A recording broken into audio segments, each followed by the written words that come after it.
Shall we get started? Okay. Okay.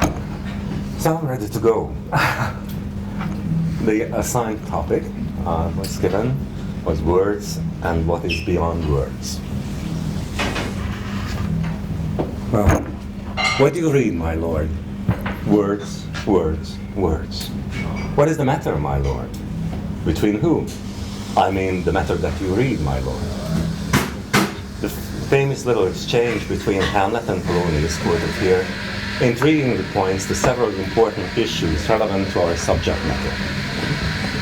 First, the things we call words are in themselves just insignificant sounds, no matter how articulate we make, unless they convey our thoughts. Second, although the noises we make are words only if they convey our thoughts, our words are not about the thoughts they convey. They are about those thoughts. They are about those things that the thoughts are about. Third, although we usually take the relationship between words and thoughts as a given, which words convey precisely what thoughts on which occasions of their use is not a trifling matter. Indeed, it is not a trifling matter, especially if we take into account not only how the same words of the same language can convey different thoughts on different occasions, but also the further complications caused by the fact of using different languages for conveying and articulating human thoughts in general. Finally, if words are about what our thoughts are about, then what is truly beyond words is only what is truly beyond human thought. But how can we even think about what is beyond our thoughts? And so, how can we intelligently speak about what is beyond our words? Indeed, about what we actually have a word for, the ineffable. In this little introduction to our discussion, I will try to address our topic in a somewhat more systematic fashion than the previous questions may suggest. The framework for this discussion should be what we usually refer to as Aristotle's semantic triangle, describing the relationships between words, thoughts, and things, the things in question being the objects of our thoughts conveyed by our words. It is also clear, however, that our individual words can have the function of conveying our thoughts only insofar as they are the building blocks of a human language. So we need to expand our investigations from the single words of a language and the relations to our thoughts and their objects to the relationships between human languages, human thoughts, and the possible objects of human thoughts in general. That is something to chew on. Okay. Now, words can constitute a language only if they can enter into combinations to form complex phrases to express complex thoughts resulting from the combination of the concepts expressed by single words. But not just any old combination of simple words can result in a meaningful complex phrase properly expressing a complex human thought. After all, a mere list of words does not constitute a phrase. Hence the need for a grammar or syntax for any human language which describes the rules of proper construction. On the side of their syntax, one important feature of all human languages, whether natural or artificial, is their generativity, namely the feature that their syntactical rules generate a potential infinity of well-formed phrases out of a finite vocabulary. But of course, in order for us to be able to make sense of all these potential infinite phrases, we should be able to construct their meaning based on the known meanings of their components. Thus, on the side of their semantics, all human languages, whether natural or artificial, have another important feature, namely compositionality, which is the semantic rule that the meaning of a complex phrase is a function of the meanings of its components. But the situation in natural human languages, actually used as a medium of human thought and communication, is not so simple. For these natural languages, in contrast to the artificial languages of logic, math, and computing, twist and bend the clear-cut rules of syntax and semantics in their pragmatics, endowing them with a further feature, which I might call their malleability. It is this pragmatic malleability that allows us to use our words in all sorts of secondary roles in relation to their primary meanings, as when we use them, say, self-referentially in contrast to their ordinary reference, or metaphorically or analogically in contrast to their ordinary meanings, or when we use set phrases non-compositionally, such as man's best friend or rosy-fingered dawn, say for rhetorical, comical, satirical, poetic, or other stylistic effect. So, given all this variety of words and languages and their uses in their relations to our thoughts and what we are thinking about, I suggest that in the subsequent reflections, let us try to systematize our emerging questions in relation to the framework provided by the above described. David, please sit. So, given all this variety of words and languages and their uses in their relations to our thoughts and what we are thinking about, I suggest that in the subsequent reflections, let us try to systematize our emerging questions in relation to the framework provided by the above described triad of features of human languages, in trying to grasp what we can reach with our words and thoughts, so that eventually we can at least point toward what lies beyond their reach. I propose, therefore, the following topics for our discussion. First, what are the best practices of linguistic interpretation? I will distinguish literalism and Humpty Dumptyism as possible bad extremes, and intentionalism as the golden mean, trying to get to the intended meaning of some linguistic expression under interpretation. This terminology will be explained later after this list of questions. Second, in keeping with that targeted mean, that is the intention in the intended meaning of our phrases, how do we get from words to the thoughts we intend to express by them? Is there a common medium of human thought, a shared natural system of human mental representation, a common mental language, only differently expressed in different human languages? I will again distinguish three possible attitudes concerning this issue. Conceptual imperialism versus tribalism as two bad extremes, and naturalism as the desirable golden mean, relying on the idea of all humans having the same natural capacity to acquire the concepts of each other, even if not actually sharing all the concepts all the time. It is this idea that can help us see a way to build bridges between apparently isolated conceptual schemes, whether they appear to be isolated synchronically, say those of an Amazonian Indian and a British banker. I'll just try to select rather distant figures culturally. Or diachronically, say those of a contemporary atheist, for example, Peter Singer, and a medieval saint, for example, Saint Anselm of Canterbury. Most notably, Singer has written, "The notion that human life is sacred just because it is human life is medieval," as if that should end all discussion. Number three, how do we get to the limits of thought? How can we know that there is something we cannot know? How can we stretch our concepts to somehow reach beyond themselves? Fourth, finally, how can we talk intelligently about what we manage somehow to reach conceptually, yet cannot comprehend, and hence cannot properly express in words? What are the improper, yet still legitimate uses of our words to talk about the ineffable? So first, human languages and their hermeneutics. One thing that obviously distinguishes human languages is their different vocabularies. See, for example, man, homo, anthropos. Yet, as anyone who knows several languages knows, that is not the only or even the most important difference. Different languages have different ways of constructing well-formed phrases to convey complex thoughts. Some use copulae, others do not. Some use inflections, others use prepositions. Some use grammatical genders, others do not. Some use several tenses, others just 3 times, etc., etc. And on top of these obvious syntactical differences, there are also the further semantic and pragmatic differences. The primitive vocabularies of different languages cannot be brought into a one-to-one correspondence. What one word expresses in one language, even in its fixed primary meaning, can only be expressed by several words in another, and vice versa. See, for example, the case of serendipity in Hungarian.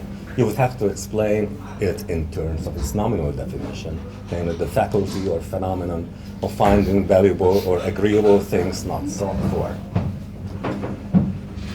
And even the same words with the same meanings would have to be translated by different words in different contexts, not to mention the above-mentioned cases illustrating the phenomenon of pragmatic malleability of all these phrases in their actual uses. And there is nothing surprising in this. After all, this is just bouncing around. The text is bouncing around a little bit, I'm sorry. So, and there is nothing surprising in this. After all, since human languages are the product of human institution and convention, and they evolve as primarily prompted by the pragmatic needs of efficient communication, and not as driven by logical or philosophical theorizing, there is an enormous amount of flexibility in how written or spoken languages are related to human thoughts they are supposed to express and articulate in their own ways. But this obvious truth about languages and their uses clearly poses what might be called the hermeneutical challenge.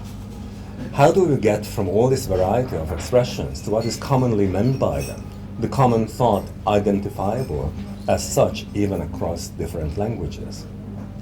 If we put the question in this way, we can at once eliminate two bad extremes in our hermeneutical practice, literalism and Humpty Dumptyism. The literalist, which Dr. Faust very conveniently identified in her talk as her Asperger cases, right? Or as I would call them, Midwestern analytical metaphysicians. Okay. The literalist would say that the only legitimate way of interpreting any phrase is in terms of its commonly set primary meaning, and anyone who tries to interpret it in any other way, whether the speaker or the listener, is simply making a gross error, revealing their linguistic incompetence. Now, obviously, poets and orators who instituted new uses of old words or even introduced new words into language would duly protest this attitude. Shakespeare famously generated much of the English vocabulary, set phrases, and so on. But this phenomenon of linguistic creativity, I'm sorry? You say that the literalists object to new words, right? Yeah, object to new words and new uses of old words as well. This misuse of old words I understand, but why? So of course we will have to generate new words for new concepts. Yes, but the only way they would allow new concepts to be generated by combining old concepts, that is in a constructivist way. But there is no way of stretching or in any other way modifying our concepts. They have no ears or eyes for analogy or metaphor.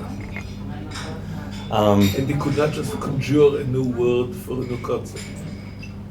Conjure from but the point is that new concepts can only be constructed out of existing ones as set building blocks. Okay, so that is the only way they would allow new concepts enter into the language, by combining old concepts with a set representational features. Actually, if I may, I would go further because it helps, I think, understand the importance of Gyula's project. In contemporary symbolic logic, founded by quantification logic, founded by Frege in 1875, which lies behind all Anglo-American thought, this way of thinking. The first thing we do is we learn this language, and we learn to translate English sentences we say are in ordinary language or natural language. We translate them into this technical language in which there are, there is some x such that if x is f, then x is g. So the f's and g's in this language have to be univocal, as we say. They have to have only one sense. All the other senses are excluded. So this mathematical language is perfect for mathematics. Is what you want is univocity. It has a tendency to yield a kind of strict literalism in our approach to philosophy, even.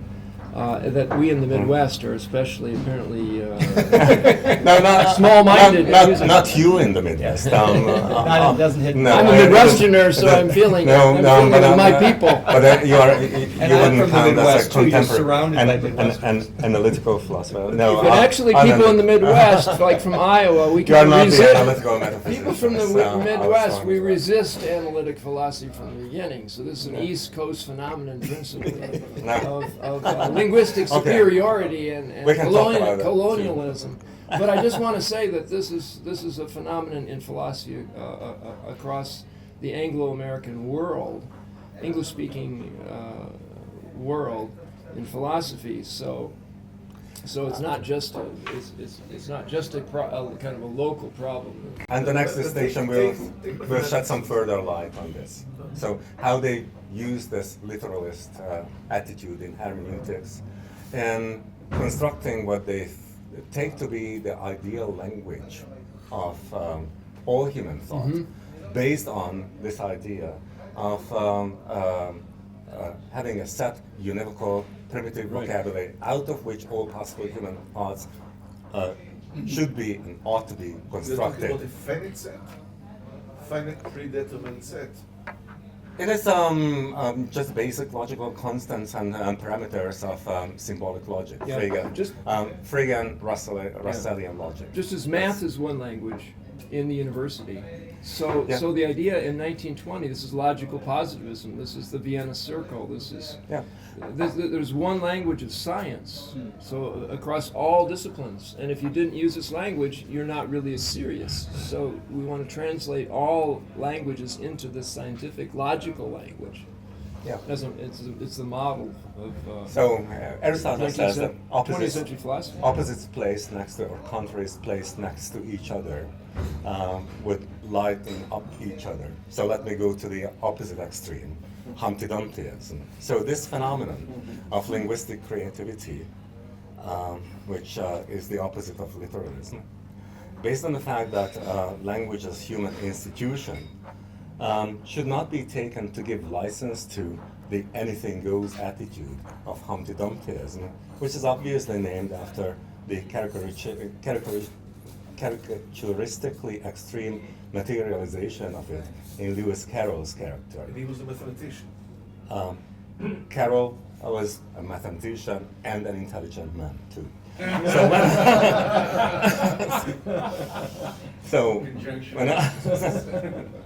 So when I use a word, Humpty Dumpty said in a rather scornful tone, it means just what I choose it to mean, neither more nor less. So this is the attitude of Humpty Dumptyism.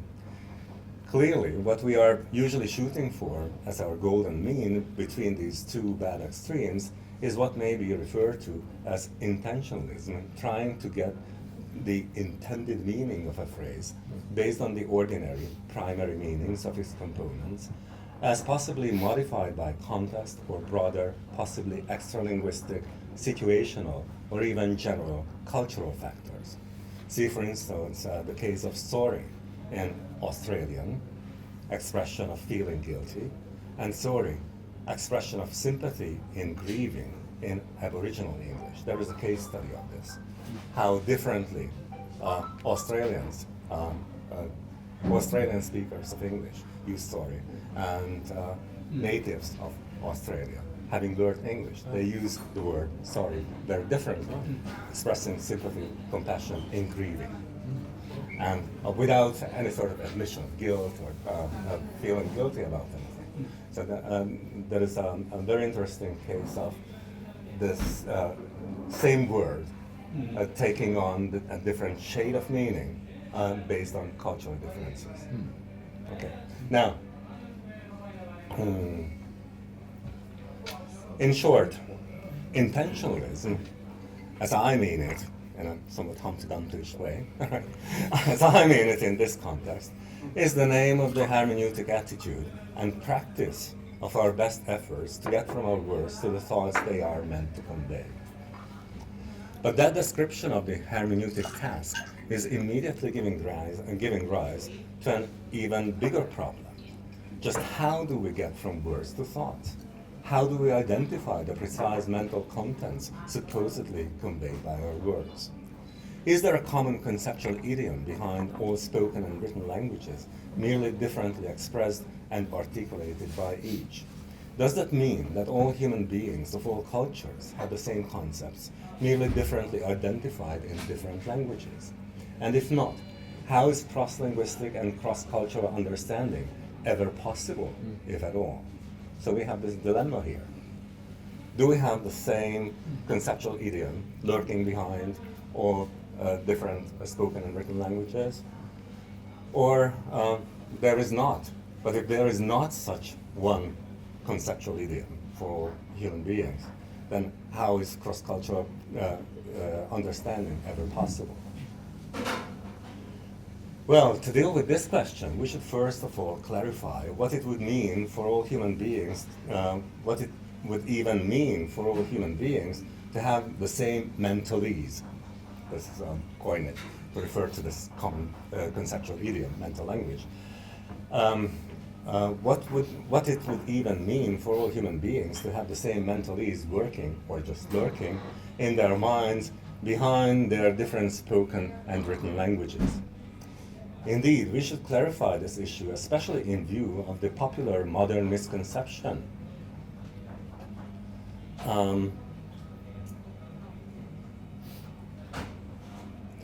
We should clarify this issue, especially in view of the popular modern misconception concerning mentalese, namely, that it is something ideal without any of the logical shortcomings of ordinary spoken languages, such as equivocations, ambiguities, vagueness, etc., and which therefore is also uniform, being the same for all humans, who only express it differently in their conventional spoken and written languages.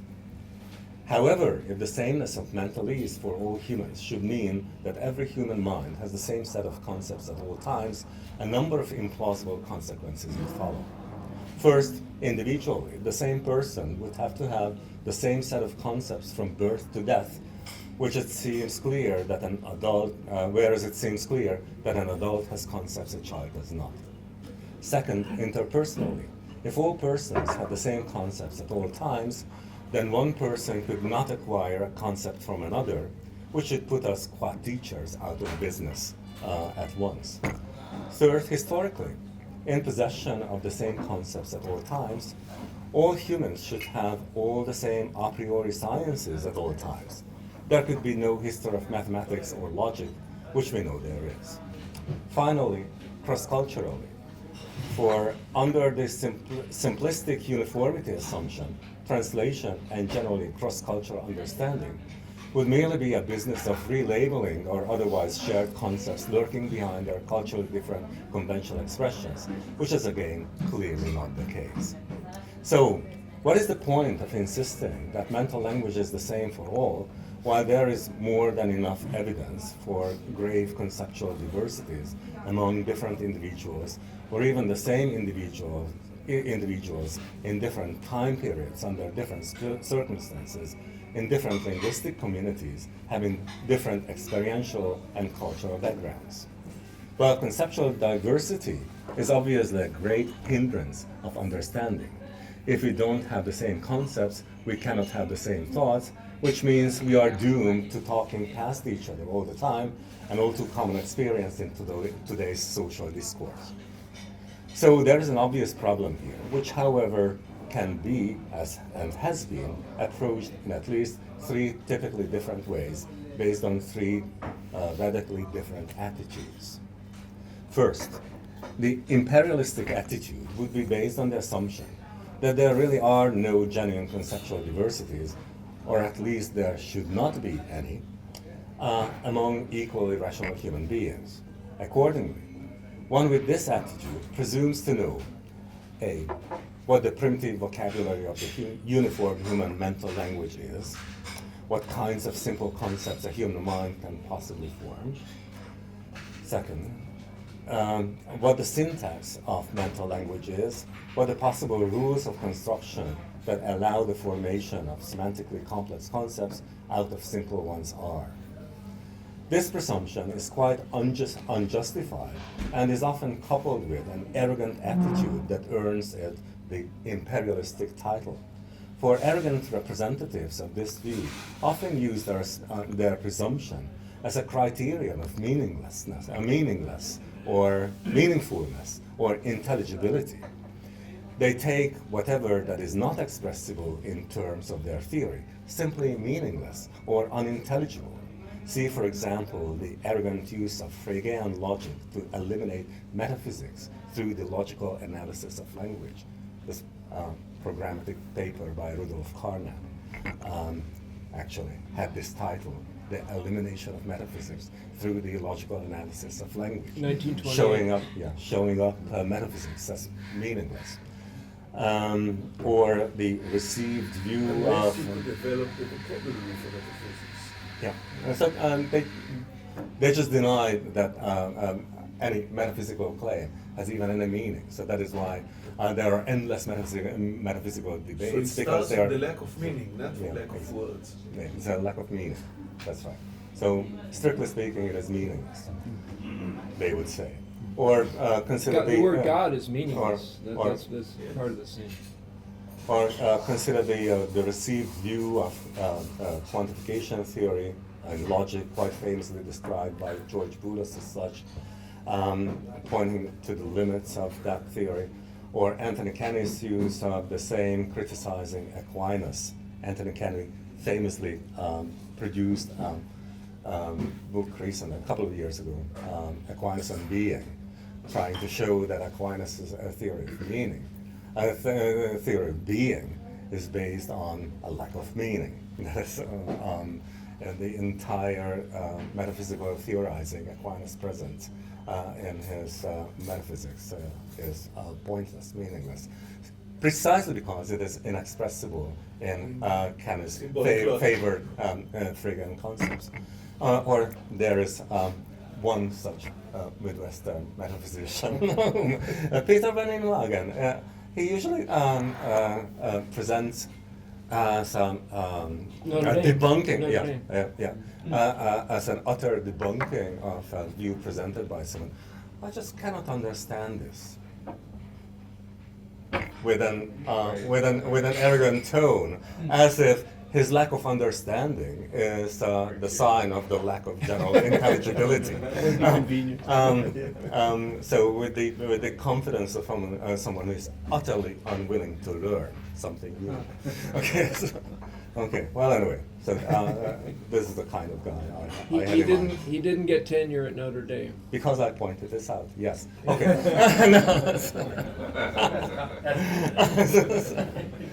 Okay, but it wasn't Van Inwagen, it was planting. Never mind.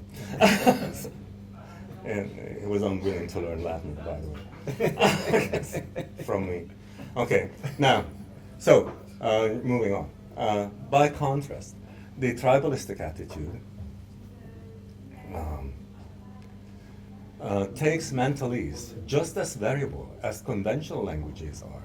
Indeed, in its extreme forms, it would claim that, as a consequence, cross-cultural understanding involving rational argument is quite impossible, whether synchronically or diachronically, for the equally rational speakers of radically different languages in fact live in different worlds, articulated, indeed constituted by the radically different ontologies inherent in their different languages. I'm sorry, my page is bouncing around again on the screen. Pages bouncing, this is metaphysics. That's how metaphysics was created. Pages were bouncing. This is analogous use of words. Okay. So, So the view states that the speakers of these different mental idioms, or the users of these different mental idioms, in fact live in different worlds, articulated, indeed constituted by their radically different ontologies, inherent in their different conceptual schemes or paradigms. Originally driven by the so-called Sapir-Whorf hypothesis, the idea is still palpable in all sorts of Sapir-Whorf hypothesis. Sapir-Whorf. This is a famous linguistic theory based on this idea that different languages constitute different ontologies, different worlds, in which the users of these different languages live isolated from other cultures, and there is no way of acquiring full understanding in future. There is no common DNA to the language, no common There is roots. that is exactly the claim. And so this idea is still palpable in all sorts of social, cultural, and moral relativisms. So this relativistic thought and concerning values, etc., is usually coupled with this idea of the Sapir-Whorf hypothesis that different people living in different cultures with different value systems cannot possibly communicate and rationally decide where the true values are, etc. That's it.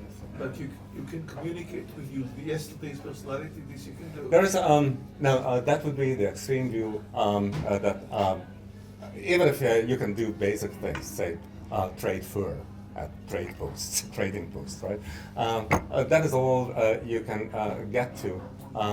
You cannot do or engage genuine in genuine philosophical argument. Let's say an Eskimo and Aboriginal native of Australia with no way of understanding each other, living in so different worlds. Okay. I'm not advocating this, I'm just presenting this, obviously.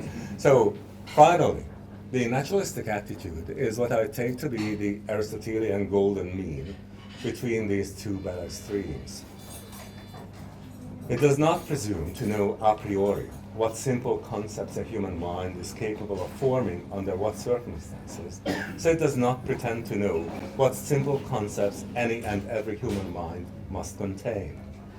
To be sure, there probably are some minimum requirements for the elementary functioning of human rationality, but in principle, even those do not have to be the same for all. Just think of the equivalent variants of propositional logic, one containing two primitive truth functions, negation and conjunction, call it notendian, not and yet another containing only the Scheffer, not both, or Nend function, call it nendian. So we have two equivalent constructions of propositional logic, one based on two propositional functions, negation and conjunction, that is notendian, and the Scheffer stroke, the non-both, it's a simple and single truth function, which is equivalent to the negation for conjunction. Okay, but these are two different constructions of equivalent logical systems based on two radically different primitive vocabularies, conceptual vocabularies, not values. Okay. So, still, one with this attitude does not claim that human beings are locked into their narrow-minded tribal universes, rendering cross-cultural rational argument among them impossible, given sufficient distance and isolation in space or time. After all humans, on account of being human, have essentially the same natural capacities for concept formation. So a child born among the notendians is just as capable of forming in his mind the Scheffer function as another child born among the Nendians. Indeed, on top of this, with sufficient patience, benevolence, and care, the Notendians and the Nendians may be able to realize that their primitives are not only the semantic primitives, are not only humanly conceivable and learnable as primitives, but they are also interdefinable, so despite appearances to the contrary, they do not even disagree but merely articulate provably equivalent thoughts in terms of different primitive vocabularies. Of course, things are not always as neat and tidy as in the case of our two hypothetical tribes, provided all they do is checking the validity of their natural deductions in their respective systems. But then again, okay, that's a very, very primitive form of life, I would agree. But then again, there are at least certain fragments of our different languages encoding different mentalities, especially in the well-regulated, disciplined parts of scientific and mathematical and logical theories, which quite plausibly lend themselves to the sort of easy reconstructions that our tribes could afford. Think, for instance, of the very different yet provably equivalent expressions of the axiom of choice in axiomatic set theory. In other cases, the acquisition of different mentalities is a much trickier, but still not humanly impossible business. After all humans, qua humans, have the same natural capacities for concept formation, even if they actually don't all have the same concepts all the time. But with patience, goodwill, and care, they can work out their common concepts, leading to common understanding. However, one even trickier feature of all human minds is their finitude, and yet their ability to reach beyond their limits. Or, to put it less figuratively, we all have the ability to think about and hence to talk about what we nevertheless have to realize is unthinkable and inexpressible by us, namely the divine. So getting to the limits of all human thought. Clearly, the very formulation of the problem is already paradoxical. After all, in this very formulation, we are actually thinking and talking about what we in the same breath claim to be unthinkable and inexpressible. How come? How did we get here? Perhaps we can get some help from some of those who got us in this predicament in the first place by working out this concept of a transcendental divinity. Here is, for example, Augustine of Hippo. In his unchristian doctrine, he describes what all men understand by the term God as follows.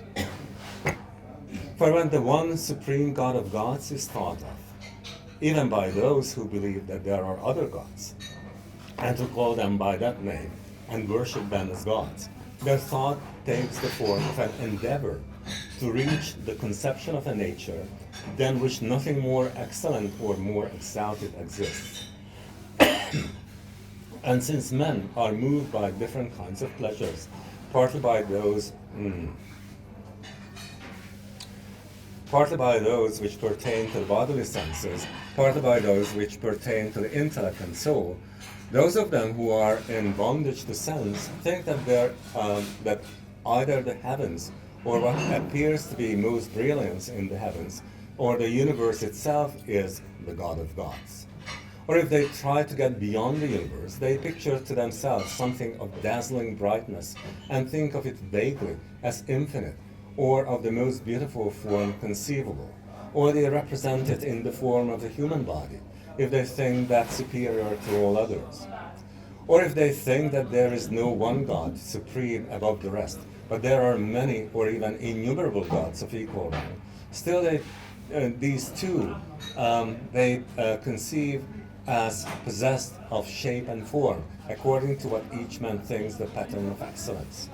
Those, on the other hand, who endeavor by an effort of the intelligence to reach a conception of God, place him above all visible and bodily natures, and even above all intelligent and spiritual natures that are subject to change. All, however, strive emulously to exalt the excellence of God, nor could anyone be found to believe that any being to whom there exists a superior is God. And so all concur in believing that God is that which excels in dignity all other objects. Now, Augustine's point is most aptly summarized by the famous Anselmian formula. God is that than which nothing greater can be thought.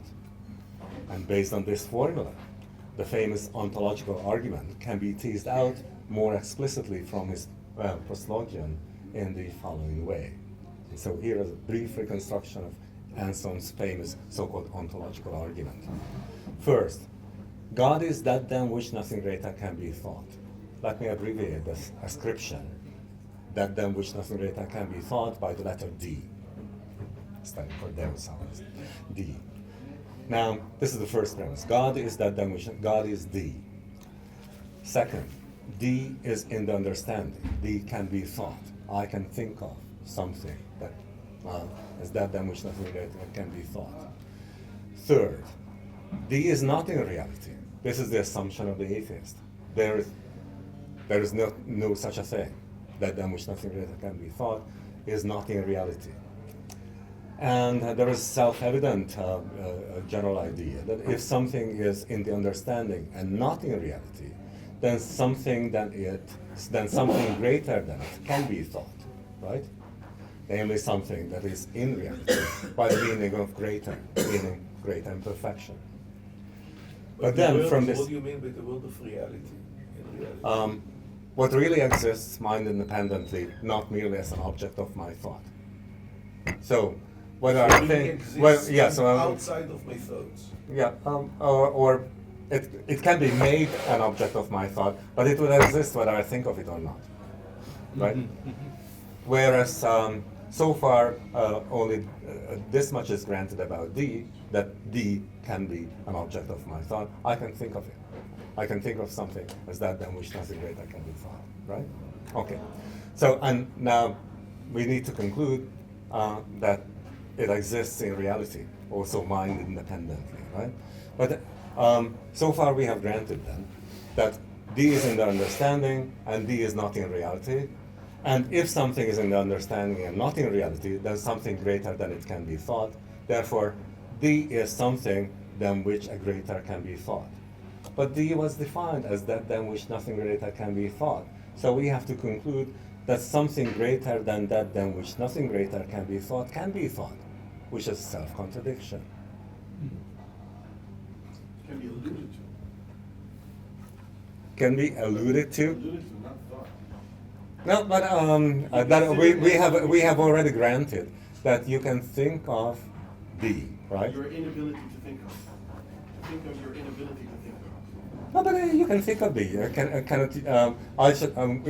When I uttered the phrase, that than which nothing greater can be thought, didn't you think of that than which nothing No, greater can be it's not the thought? object of the sentence. Your inability. Okay, now let me briefly summarize what may be bothering you. Okay, and I have a whole paper devoted to this issue, and we can get into that those details later. Let me just summarize what I take to be the most bothersome feature of this otherwise deceptively simple argument, right? So, what this argument soundly proves is that whoever is thinking of something as that than which nothing greater can be thought cannot deny its existence on pain of self-contradiction. So you have to think of something as that than which nothing greater can be thought in order for the argument to conclude to its intended contradictory conclusion.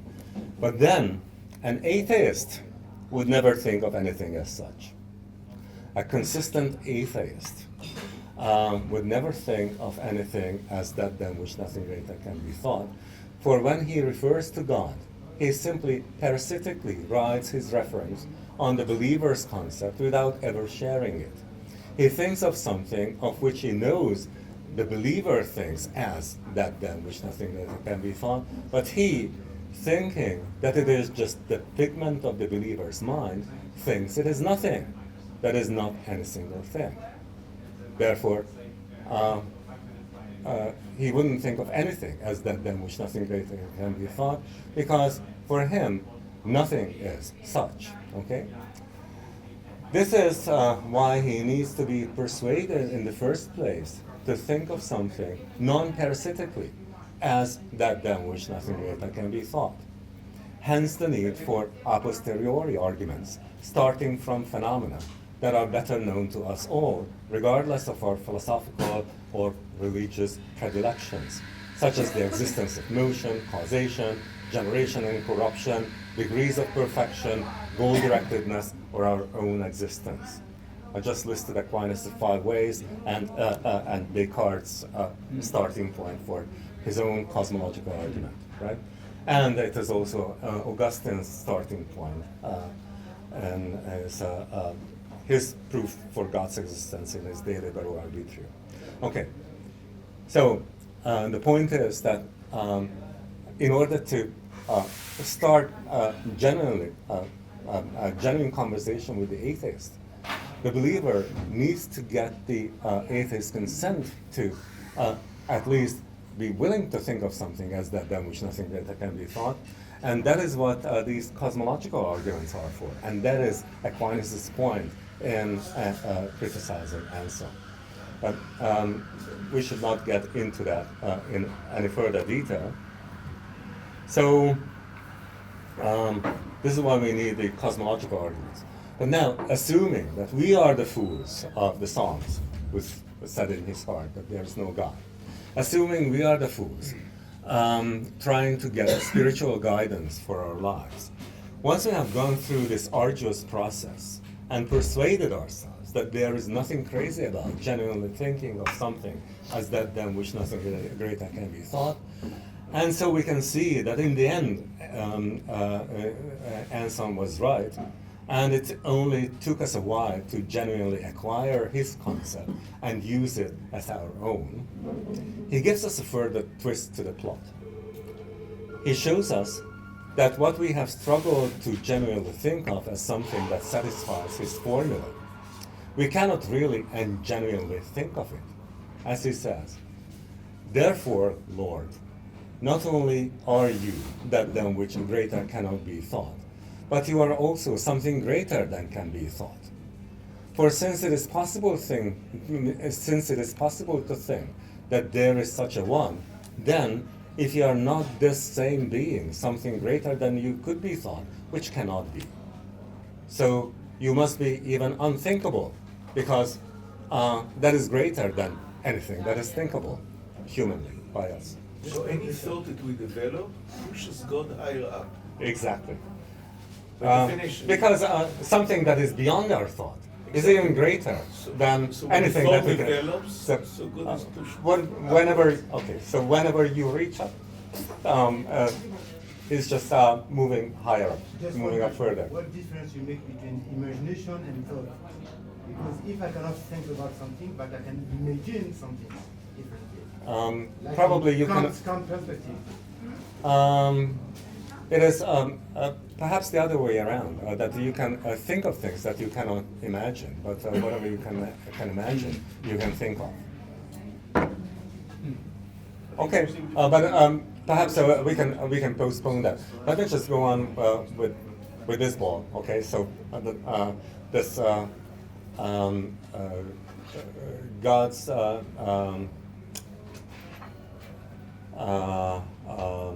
transcendence beyond the reach of all possible human thought. So having gone through all the trouble to somehow, so to speak, grab the foot of God, he slips out of our mental grasp into a transcendental thought. Well, what now? Actually, in the very description of the scenario we are facing, when I talked about God's foot slipping out from our mental grasp into a transcendental thought, I already started doing the only thing we can do in this scenario. Start speaking in metaphors, analogies, using all sorts of improper, yet not illegitimate forms of speech. In this remark, both characteristics of the forms of speech mentioned are meant to be equally weighty. Improper, but not illegitimate. Let me try to explain. First, no ordinary words in their proper meaning can properly capture with their content the divine essence. Our ordinary words are subordinated to concepts we abstract from creatures, all of whose essences are only a participation in the intensive infinity of the divine essence. Therefore, even with the words coined directly to refer to the divinity, such as God, Creator, we are only mentally pointing toward Him without ever grasping His essence. Or how can that be? Again, we can only use a metaphor, this time coming from Descartes. We can touch the bark of a huge oak tree, even if we cannot embrace it. We can touch the bark of an oak tree, even without being able to embrace it. In the second place, however, just because we can use our words only in some improper senses to describe the divine, it doesn't mean that just anything goes when talking about the divine. So mysticism is not Humpty Dumpty's, right? Well, as opposed to many modern contemporary authors pretending to be mystics and just babbling nonsense. Eckhart Tolle is not Meister Eckhart. That's right. Exactly. And where Okay. does the mysticism come from? So, if we can use a term in some improper sense, then it has to have some proper sense. For we call the improper sense improper, only as opposed to what we take to be proper, right? So, in order to be able to use a word in some improper sense, we first have to be able to acquire its proper sense. But just because the term has to have some proper sense, it does not follow that the term has only one proper sense. That would be the literalist attitude again. It would be ridiculous, for example, to try to rule out the several verbal senses of the word bat as improper, as in talking about batting an eye or the batting average of a baseball player, on the grounds that the proper sense of the word is that in which we use it to talk about certain flying mammals. So, of course, the same term may have several equally legitimate and proper uses and senses in the same language, provided that the term in question is equivocal, or when at least it is not purely univocal.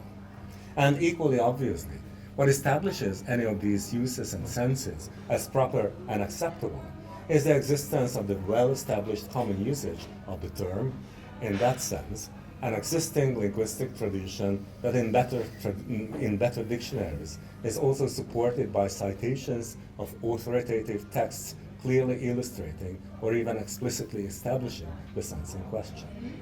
Thus, although it is clearly within my power to use any word in any odd idiosyncratic way I wish, I can only do so at the risk of disqualifying myself as a competent speaker of the language, or at least with regard to some proper usage of the term in question. Of course, this is not to say that I cannot legitimately use a term in some improper way, say for the sake of humor, irony, poetic expression, etc. But these secondary language games presuppose my competence in the primary language game of understanding and being able to use the term in its proper sense or senses in the first place. Thus, to participate in the game of speaking the language, I first must be able to align my usage with an existing linguistic tradition, which then of course I can also influence in my own ways if I manage to establish some authority concerning some uses of some terms.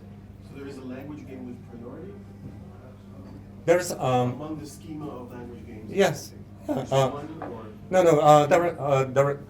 There were several historically developed conventions based on some commonly accepted authority, and in various parts of even in the same language. I'm getting there.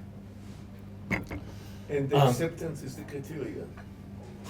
Yes, because that is what makes it conventional.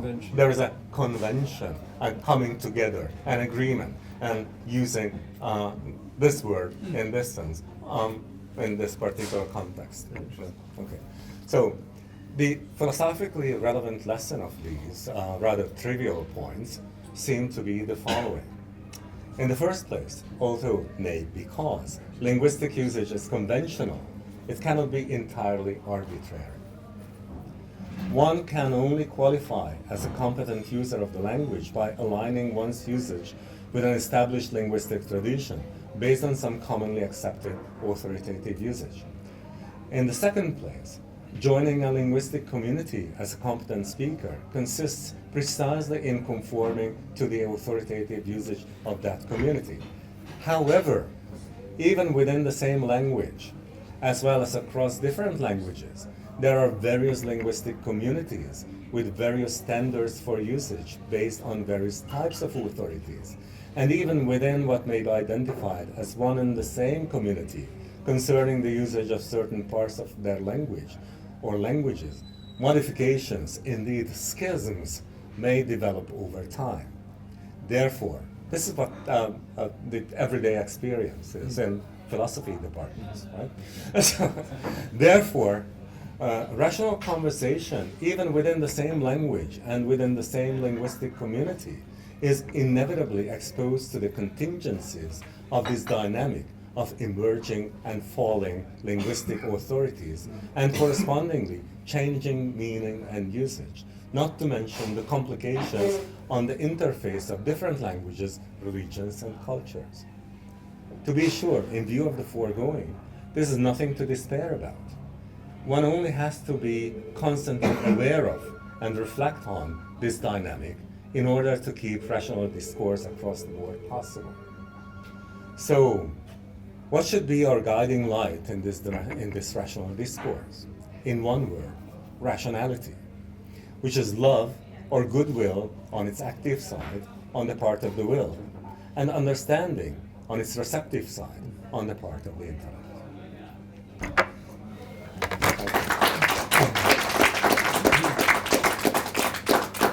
May I just one remark? It's amazing that you describe these ideas.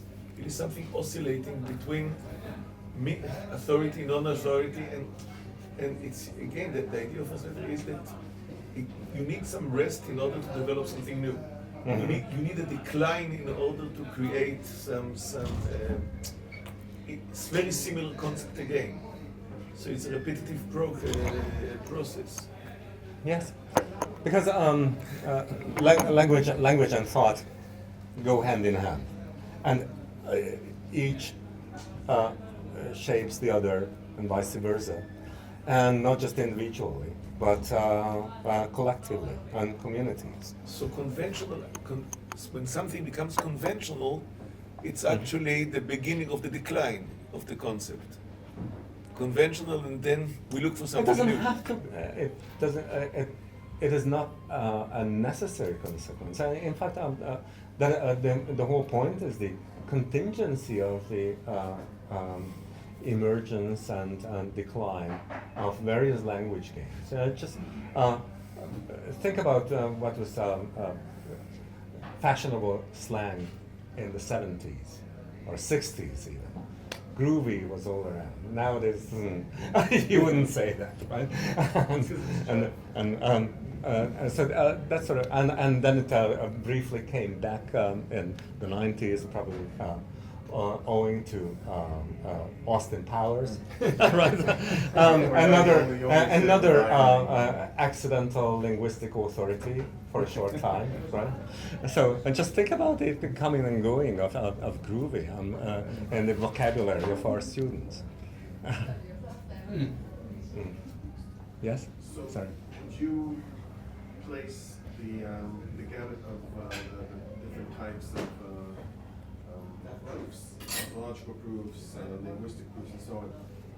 They could be construed in the distinct instances as a language game in and of themselves, Mm-hmm. but you would still, I'm assuming here that you're still bestowing them with Some sort of authority, some sort of right. beyond everything else. Yeah, because what people tend to be missing in criticizing these philosophical arguments is that in order to properly engage them, you have to be able to play their game. Because if you are trying to knock them out by the rules of your own game, you are just like a poker player triumphantly claiming checkmate. Right? So, checkmate in a game of poker. This is ridiculous, isn't it? This is exactly what most philosophers, contemporary philosophers, criticizing traditional philosophical, historical philosophical arguments do. Beautiful. Beautiful. It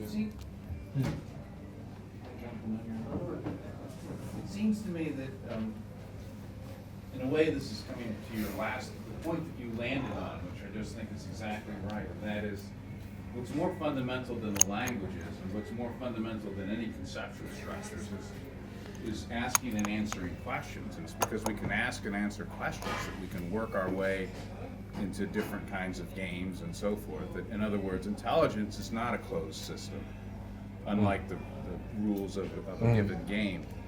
And so there's always this openness and inventiveness, and also the possibility to formulate questions that you can't answer, but you also know in the formulation of the question there are included some criteria as what would count as a meaningful answer to that question, right? So when we conceive the question about being or the question about complete intelligibility, contingency and necessity, we're orienting ourselves towards necessary being, unconditioned being, even though we also know that we don't know what that is, right? So just strikes me, the fundamental thing that you landed on, reasonableness, being intelligent, that's in a way the basic solutions of the problem of conception and language, right? Just trying to be, let's try to be true to our specific difference. Right, yeah. As human You said, beings. Jeremy, is very close to Gödel's incompleteness theory. Yes. You said that any system of axioms, and each system is incomplete because you can create a theory, you can neither disprove or prove. Right. Until you do something new, and then it happens again. That's right. Yeah, I think that's right. So, and the thing that's important that I wanted to underscore is that intelligence itself is the source of all the possible, Right. because it's not a closed system. It creates the incompleteness. Right. And Right. instead of I used rationality deliberately yes. in place of intelligence. Yes. Because it is not just the cognitive side. Right, I of agree our with that. rationality I is think that's needed. right. That's But, an important point. At least as importantly. But in perhaps- most language games, the word rationality denotes a closed system. Yes, because that's right. That is the problem with this narrow-minded conception of rationality, which is It's the conception which that is is this inspired by Descartes in modern philosophy. which is this calculative rationality, Yeah, this that's right. Calculating computational machine. rationality. I- But no, the way it was meant originally, Yeah. rationality Many as senses. the specific difference of humanity among all other A classic animals. meaning of And a reason. classical meaning. The practical, the active side is the side of the will. That is the other rational power, and all this rational discussion and engaging each other's language games and thereby coming to understanding presupposes goodwill. Right. Yeah, I think that's And right. without goodwill, there is no genuine argument. And by the way, without genuine argument, there is no goodwill either. So they have to go hand in hand. That was what was it? The conclusion of the lecture the other day, yesterday, that discussion or dialectic is the limitation of violence, or violence is Oh, the yes. limitation of Right, dialectic. right. And I added at the end that dialectic is the limitation of violence. So if we can talk things over, if we can hammer things out without actual physical hammers, But then that's it's all purely- so much the better, right? It's purely cognitive process. The goodwill and that is purely cognitive. The disputation itself is a purely cognitive process, but we wouldn't even get into the process without the goodwill, the willingness to sit down and talk. Yeah, I think the will is Instead not, of, not purely duking it's things cognitive, out. but it's not purely cognitive. The will. The will is the faculty of desire towards what reason presents. Okay. In the tradition that Gyula is describing. Yes. So then I have a tangential question, just because you brought up violence, and I don't have a background in philosophy, but in conflict management, which is what I study. So you are familiar with violence, Yes. without a degree. There is a concept in negotiations called constructive ambiguity, which is that actually using a word that is understood differently Mhm. by both sides allows them actually to bring in their constituents and agree on a deal, even though there's Yeah. an incomplete overlap on the Venn diagram, Yes. and which is sort of a combination of obfuscating meaning Yeah. at the same time that there is goodwill. So I'm wondering how something like Very that good. would fit Yeah. into the model. It can be a very smart and a deft practical move to bring people to a negotiating table, and then once they are sitting and they set their war clubs aside, then they can hammer things out in words, and they can clarify those initial ambiguities. But actually, the initial vagueness and ambiguity can help just to get them to think that there may be some common ground. Is your point though in law, the two lawyers were about to speak, sometimes you enter into an agreement leaving the ambiguity for a third party to resolve, i.e. the judge. or the Yeah. arbitrator. The First Amendment of the American Constitution is this. There you go. Mhm. Yes. It says that Congress shall make no law respecting an establishment of religion.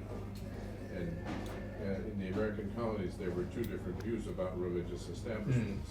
In Massachusetts, there was an established church. And for them, the meaning of the First Amendment was that Congress shouldn't make any laws that interfered with the Massachusetts establishment. Interesting. In Virginia, where they had disestablished the Anglican Church, what it meant was that Congress shouldn't make its own establishment. They were able to agree on the formula. Different. Yeah, yeah. It's ironic how So, the tables so have turned ambiguity on can that. actually be helpful. So ambiguity and vagueness can be actually helpful features of human communication. Yeah. Yes. Thanks very much for that. That is very helpful. I'm just wondering, with respect to your reflections on arguments for the existence of God. I mean, you paid homage to the brilliance of the ontological argument and honored the alternative.